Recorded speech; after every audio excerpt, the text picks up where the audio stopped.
Result તો સાહેબ તમારું બેલીબી ખાતર વાપર્યા પછી તમે એનું ગ્રીનરી જુઓ. આ ખેડૂત મિત્રોને બતાવો તો. આ ખેડૂત મિત્રને જુઓ કે આ ભાઈ મારી ફૂલ ભમરી ચાલુ છે. હવે આ ફૂલ જુઓ.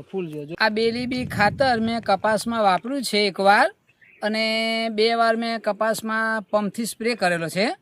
અને કપાસ 1 નંબરનો સ્પ્રે કર્યા પછી મેં કપાસ તમે જુઓ 1 નંબરનો કપાસ છે. શું નામ છે તમારું? મારું નામ જયેન્દ્ર ગોસ્વામી, ગામ છે મારું જીઓર પાટી, તાલુકો નાંદોદ, ડિસ્ટ્રિક્ટ નર્મદા. હવે આ કપાસ મેં વાવ્યો, મારે લગભગ 45 થી 50 દિવસનો મારો કપાસ છે. અચ્છા, હા.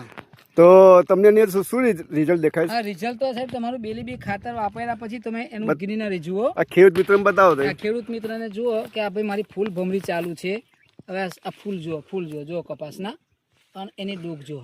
એકચ્યુઅલી એમ તો 1.5 મહિનો જેવું થયું તો સારી કહેવાય ને. બરાબર છે. અને કોઈ રોગ છે જ નહીં. કોઈ જુઓ તમે મોલા મચ્છી, કોઈ ઈયળ બિયળ કેવું સાહેબ કોઈ જ કપાસમાં કોઈ જ દેખાતું નહીં. અને એની ગ્રીનરી જુઓ, તમે એકવાર એની ગ્રીનરી ખાલી જુઓ. એવું નહીં કે મારે વિડીયોમાં, પણ તમે આખા ખેતરમાં જુઓ. આખા ખેતરમાં તમે જુઓ. અને બેલીબી સિવાય તમે બીજો કોઈ ના, બેલીબી સિવાય મેં પાયામાં નથી ડીએપી આપ્યું કે નથી એસએસપી આપ્યું કે નથી કોઈ જ ખાતર મેં પાયામાં હજુ આપ્યું નથી. કે મેં નથી હજુ સાહેબ, અને મેં યુરિયા છોડ્યું ડ્રીપનું. યુરિયા મેં નથી વાપર્યું.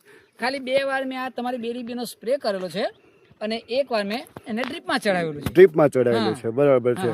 તો જયેશભાઈ, તમે આનાથી સંતોષ છો? આનાથી એકદમ સંતોષ, એકદમ સરસ, પૂરો સંતોષ છો તમને? હા. તો ખેડૂત મિત્રોને તમે શું સલાહ આપશો? બધા ખેડૂતને એવું કહું છું કે આ તમે બેલીબીનો ઉપયોગ કરો, બેલીબી વાપરો સાહેબ. તમારા ડીએપી ના ખર્ચા, યુરિયાના ખર્ચા બધા તમારા મટી જશે.